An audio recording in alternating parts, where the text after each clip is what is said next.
What's up, everyone? Imagine this. You're scrolling through your phone, checking social media, maybe watching some videos, when suddenly you see a breaking news alert. A missile has been launched. Not just any missile, but one that could trigger a chain reaction leading to World War III. Within hours, the entire world as we know it could be plunged into chaos. Sounds like a movie, right? But here's the terrifying truth. We are closer to this scenario than we've been in decades. Today, I'm going to walk you through exactly how World War III could begin, hour by hour, based on real military strategies, geopolitical analysis, and expert predictions. And I'm warning you right now, what you're about to hear in Hour 7 will absolutely shock you. So buckle up, hit that like button, subscribe to the channel, and turn on notifications because this might be the most important video you watch this year. Before we dive into the timeline, let me set the stage. We're living in what experts call a polycrisis world. Multiple superpowers with conflicting interests, nuclear arsenals that could destroy the planet 10 times over, cyber warfare capabilities that didn't exist a decade ago, and artificial intelligence that's changing the nature of conflict faster than anyone can regulate it. The flashpoints are everywhere. Eastern Europe, the South China Sea, the Korean Peninsula, the Middle East. Any one of these could be the spark that ignites the powder keg. For this scenario, we're going to focus on the most likely trigger based on current tensions, but understand that the progression, the escalation ladder, would be similar regardless of where it starts. And here's what makes this different from World War I and World War II. Everything happens faster. Communication is instantaneous. Weapons travel at hypersonic speeds. Decisions that used to take days now take minutes. So let's begin our hour-by-hour breakdown of how the unthinkable could unfold. Hour 0 to Hour 1, the spark. Every world war needs a trigger, an incident that sets everything in motion. Let's say it starts in the South China Sea. A Chinese naval vessel and an American destroyer have a collision during a tense standoff near Taiwan. It's not clear who's at fault. Both sides have been playing chicken in these waters for months. But this time, the collision is severe. The American ship is damaged, several sailors are injured, and tensions that have been building for years suddenly have a focal point. Within minutes, both sides are issuing statements. China claims the American vessel violated their territorial waters, which they've unilaterally declared around disputed islands. The United States says they were conducting freedom of navigation operations in international waters, which is their right under international law. Social media explodes. Hashtags trend worldwide. Misinformation spreads like wildfire. Deepfake videos appear showing things that never happened. Meanwhile, in secure bunkers and situation rooms across the world, military commanders are being woken up. The President of the United States is briefed. The Chinese Communist Party leadership convenes an emergency meeting.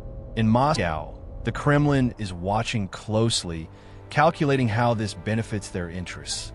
In Hour 1, nobody thinks this is World War III yet. It's just another incident, another flare-up. But the machinery of escalation has already started turning.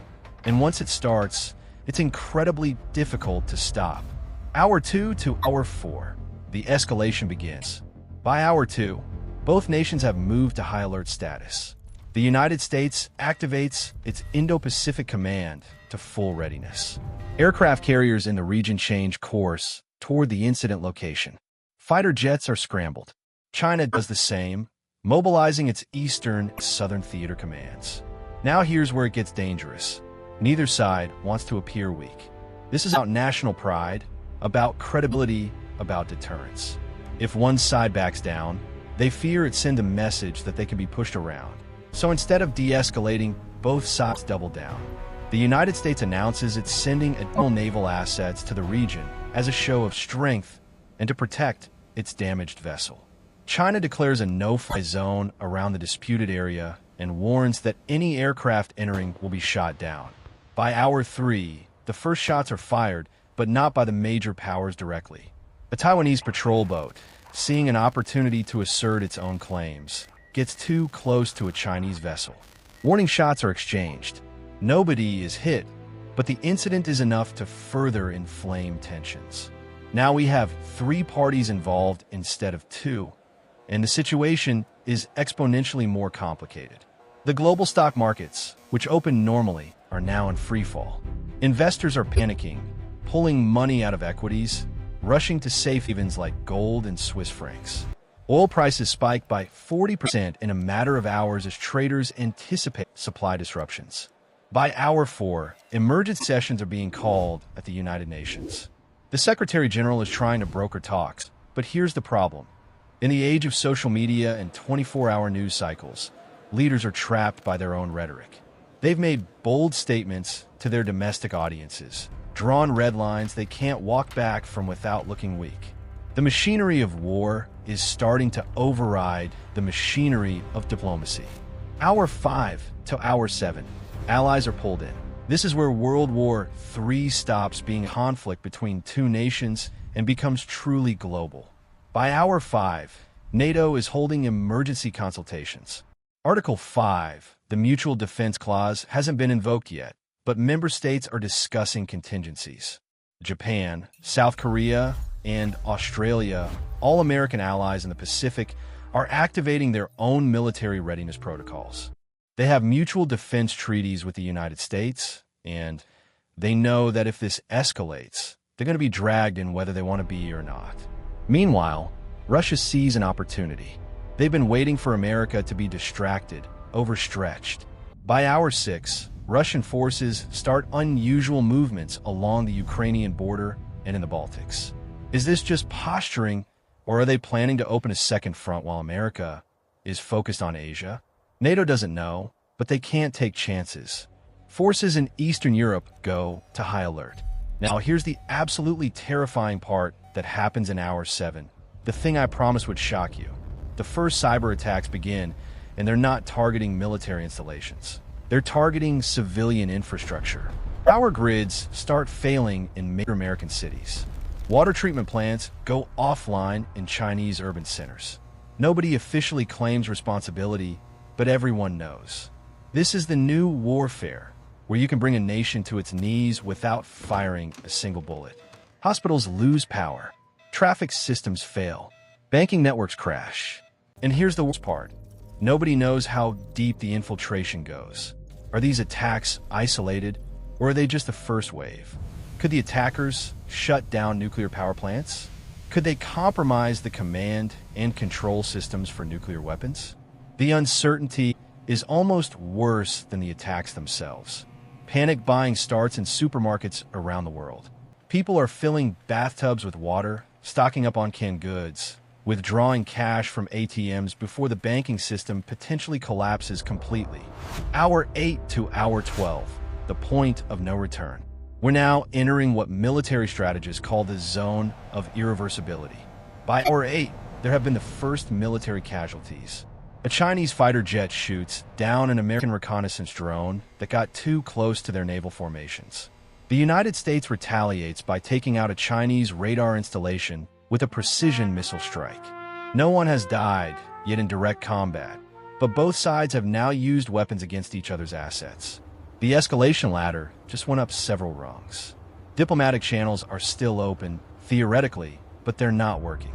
The hotline between Washington and Beijing, designed exactly for moments like this, is being used, but neither side is listening. They're talking past each other, making demands they know the other can't accept. It's political theater at this point, creating a record that historians will analyze later about who was more reasonable, who tried harder to prevent war. By hour 10, the first nuclear deterrence protocols are activated. Let me be very clear about what this means. Nobody is launching nuclear weapons yet, but submarines carrying nuclear missiles are moving to launch positions. Bombers carrying nuclear payloads are being fueled and put on runway alert. ICBM silos are being brought to launch-ready status. This is the most dangerous moment in human history since the Cuban Missile Crisis. One miscalculation, one false radar reading, one rogue commander, and we could see nuclear weapons used for the first time since 1945. The public doesn't know the full extent of what's happening yet, because governments are trying to control information flow, but military families are being quietly evacuated from bases. People with security clearances are getting coded messages telling them to report to secure locations. By hour 11, the first reports of troop movements leaked to the media. North Korea, seeing chaos and opportunity, starts moving forces toward the DMZ. Iran conducts military exercises near the Strait of Hormuz, threatening to close the waterway through which 20% of the world's oil passes. India and Pakistan, old rivals with their own nuclear weapons, are watching each other nervously, wondering if this global crisis gives one of them an opportunity to settle old scores. By hour 12, we're at the point where even if leaders wanted to de-escalate, the momentum might be too great to stop. Millions of military personnel are mobilized. Trillions of dollars in assets are in position. And most critically, both sides have suffered losses and humiliations that demand a response in the eyes of their populations. Hour 13 to hour 18, total war preparation. Welcome to the phase where governments stop pretending this might blow over and start preparing for total war. By hour 13, civilian evacuation orders are being issued in potential target zones. If you live near a military base, a major port, or a strategic infrastructure site, you're being told to leave. The problem? There's nowhere to go that's truly safe in a global conflict, and the roads are gridlocked with millions of people trying to flee cities simultaneously. Emergency broadcast systems that haven't been used in decades are activating. That eerie tone you've only heard in tests is now real, and it's telling you where the nearest fallout shelter is, what supplies you need, how to seal your home against potential chemical or biological weapons. By hour 15, we see the first major conventional battles. Not skirmishes, not isolated incidents, but full-scale military engagements. Fighter jets dogfighting over the Pacific. Naval battles with destroyers, frigates, and submarines hunting each other. Amphibious forces preparing for landings. The technology being used is beyond anything seen in previous wars. Hypersonic missiles that can travel at 5 times the speed of sound and can't be intercepted by current defense systems. Drone swarms with hundreds of autonomous aircraft attacking simultaneously. Directed energy weapons that can shoot down missiles with lasers. Electronic warfare that can blind enemy sensors and communications. It's like something out of science fiction, except it's real, and it's happening now. By hour 16, we see the war expanding geographically in ways nobody anticipated. Remember those cyber attacks from hour 7? They've triggered responses and counter-responses that have pulled in nations that weren't initially involved. A cyber attack traced to Iran hits Israeli infrastructure. Israel retaliates with airstrikes on Iranian nuclear facilities. Saudi Arabia sees an opportunity to settle its rivalry with Iran.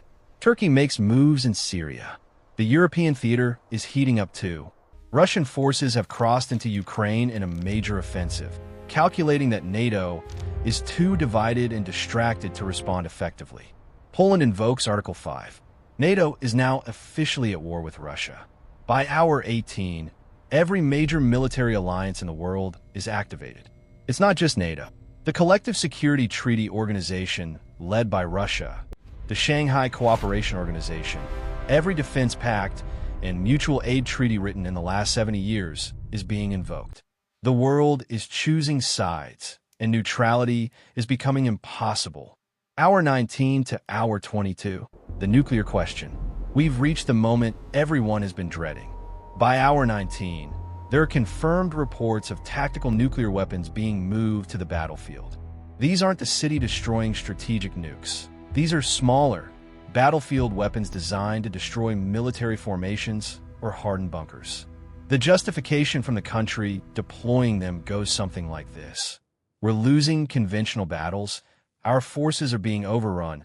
We need to use these limited nuclear weapons to prevent total defeat. And besides, they're small enough that they won't trigger full-scale nuclear retaliation. It's insane logic, but in the fog of war, desperate commanders convince themselves it makes sense. By hour 20, the first tactical nuclear weapon is used. Let's say it's used against a naval carrier group in the Pacific. The explosion is visible from space. Thousands of sailors die instantly. The electromagnetic pulse from the blast disables electronics for hundreds of miles. Ships that weren't destroyed directly are now dead in the water, helpless. The world holds its breath. What happens next determines whether human civilization continues or ends. The targeted nation has minutes to decide how to respond. Do they retaliate with their own nuclear weapons, potentially starting a cycle that ends in full-scale nuclear war? Do they show restraint and respond only with conventional weapons, risking the perception that nuclear attacks can be made without consequence? There's no good option. By hour 21, the response comes, and it's another tactical nuclear strike, this time on a military airbase. The nuclear taboo, the understanding that has prevented nuclear weapons use for nearly 80 years, has been shattered. Both sides are now using nuclear weapons, albeit in a limited way, whatever that means. The justification is that they're only targeting military assets, not cities, so this is somehow acceptable. Meanwhile, in capitals around the world, leaders are being rushed to bunkers designed to survive nuclear war. Continuity of government protocols are being activated. The President of the United States is on Air Force One, which is actually a flying command center capable of launching nuclear weapons from the air. Other nuclear powers are watching in horror, knowing that if this escalates to strategic nuclear exchange, the nuclear winter that follows will kill them too, even if no bombs fall on their territory. By hour 22, there are the first calls for ceasefire, but they're drowned out by the momentum of war. Peace proposals are being drafted, but nobody trusts anyone else enough to stand down first. Hour 23 to hour 25, the brink and beyond.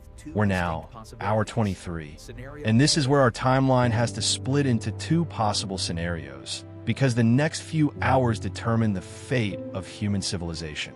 In scenario, somehow, miraculously, sanity prevails. Maybe it's a direct communication between leaders. Maybe it's an unexpected mediator. Maybe it's simply the horror of what's already happened shocking everyone into recognizing where this is headed.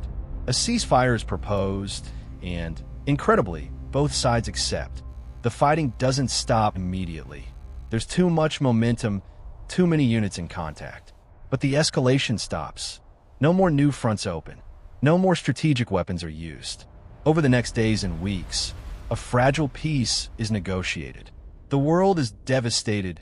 Millions are dead, economies are shattered, but civilization survives. It's the best worst-case scenario we could hope for. But then there's scenario B, the one that keeps military planners awake at night. In this scenario, the use of tactical nuclear weapons triggers exactly the escalation it was meant to prevent. By hour 24, strategic nuclear weapons are being launched. ICBMs rising on pillars of flame from silos in the American Midwest, from mobile launchers in the Russian wilderness, from submarines hidden in the ocean depths.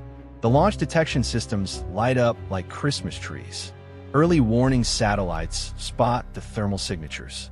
Commanders have minutes to decide whether this is a full attack or a limited strike, and the penalty for guessing wrong is national annihilation. The doctrine of mutually assured destruction kicks in. If you're going to be destroyed anyway, you launch everything you have because there's no point in holding back. By hour 25 in this scenario, we're looking at hundreds of nuclear detonations across the Northern Hemisphere. Major cities: Washington, New York, Los Angeles, Moscow, Beijing, London, Paris, Tokyo, all targeted by multiple warheads to ensure destruction. Military bases, industrial centers, transportation hubs, all hit. The initial blasts kill hundreds of millions instantly. The thermal radiation causes fires that merge into firestorms, consuming entire metropolitan areas. The electromagnetic pulses destroy every electronic device that isn't hardened against such effects. And this is just the beginning. The radioactive fallout spreads on the wind, contaminating areas thousands of miles from the impact sites. The smoke and ash from burning cities rises into the stratosphere, blocking out the sun. Within weeks, global temperatures drop by 20 degrees Celsius or more. This is nuclear winter. Crops fail worldwide. Even nations that weren't directly hit face mass starvation. The few survivors of the initial attacks face a world poisoned by radiation, plunged into darkness and cold, with no functioning infrastructure, no medical care, no government services. It's the effective end of civilization as we know it, Now I want to pause here and bring us back to reality, because I know that was intense. This isn't meant to be fear-mongering or doom prophecy. This is based on actual military doctrine, actual war plans, actual studies of how nuclear conflict could unfold. And here's why it's important that you understand this. Because awareness is the first step toward prevention. The Cold War didn't end in nuclear holocaust partly because enough people understood the stakes and demanded their leaders find another way. The anti-nuclear movement, the peace movement, the simple understanding that nuclear war has no winners. All of this created political pressure that made de-escalation possible. We need that same awareness today. Because here's what most people don't realize. We're living through a new arms race right now. Not just nuclear weapons, though those are being modernized and expanded, but hypersonic weapons, autonomous killing machines, offensive cyber capabilities, all being developed and deployed with minimal public debate or international regulation. The guardrails that prevented World War III during the Cold War, the hotlines, the arms control treaties, the tacit understanding between superpowers, many of those are eroding or gone completely. Treaties are being abandoned. Communication channels are being closed. Trust is at an all-time low. So what can we do? What can you do as an individual? First, educate yourself. Understand the real security threats facing the world. Not the ones that get clicks on social media, but the ones that actually matter. Second, demand accountability from your leaders. Are they pursuing policies that make war more or less likely? Are they investing in diplomacy and conflict prevention, or just in weapon systems? Third, support organizations working on nuclear disarmament, conflict resolution, and international cooperation. These aren't sexy causes, they don't get much media attention, but they're literally trying to save the world. And fourth, resist the dehumanization of potential enemies. It's easy to think of Chinese people or Russian people or Americans as faceless enemies, but they're not. They're human beings who love their families, who want peace and prosperity, who would be victims of war just like anyone else. Here's something that gives me hope. We've been this close to the brink before and pulled back. During the Cuban Missile Crisis, we were literally hours away from nuclear war. A Soviet submarine commander named Vasily Arkhipov refused to authorize a nuclear torpedo launch when his submarine was being depth-charged by American forces. One man's decision saved the world. During the Cold War, there were multiple false alarms where nuclear attack detection systems malfunctioned and showed incoming missiles when there were none. Officers who followed protocol and verified before launching saved us from accidental annihilation. In 1983, Soviet officer Stanislav Petrov's skepticism about a computer error reporting American missile launches prevented a retaliatory strike. These men are heroes you've probably never heard of, but they remind us that even in the most dangerous moments, human judgment and courage can prevent catastrophe. We're capable of stepping back from the brink. We've done it before, and we can do it again. But we can't be complacent. The hour-by-hour scenario I just walked you through isn't some distant, impossible fiction. Variations of it are war-gamed in military institutions around the world regularly. The triggers, the escalation dynamics, the decision points, they're all based on real strategic thinking. The weapons I described exist and are deployed. The tensions are real. What prevents this scenario from becoming reality isn't that it's impossible, but that enough people are working to prevent it and enough leaders understand the consequences. So I want you to do something for me. Share this video. Not because I want views, though obviously subscribe and hit that notification bell, but because this information needs to spread. People need to understand how close we live to the edge and how quickly things could spiral. Write in the comments what hour shocked you the most. Was it the cyber attacks? The first tactical nuke? The point of no return? Let's start a conversation about this because silence and ignorance are luxuries we can't afford. And here's my challenge to you. Take one action this week toward making the world safer. Maybe it's contacting your elected representative about nuclear policy. Maybe it's donating to a peace organization. Maybe it's just having a conversation with someone about these issues. Small actions multiply. Individual awareness becomes collective consciousness. And that collective consciousness is what ultimately holds leaders accountable and prevents them from taking us down the path to World War III. Thank you so much for watching this to the end. I know it was heavy, I know it was scary, but it's important. If you want to understand more about these issues, I'm going to link some excellent resources in the description. Think tanks that study nuclear policy, organizations working on conflict prevention, even simulations you can explore to understand the dynamics of nuclear deterrence. Knowledge is power, and in this case, it might be the power to prevent the unthinkable. Hit that like button if this video made you think. Subscribe for more deep dives into the issues that matter most. And I'll see you in the next video. Stay safe out there, stay informed, and remember, the future isn't fixed. We write it with the choices we make today. Peace out.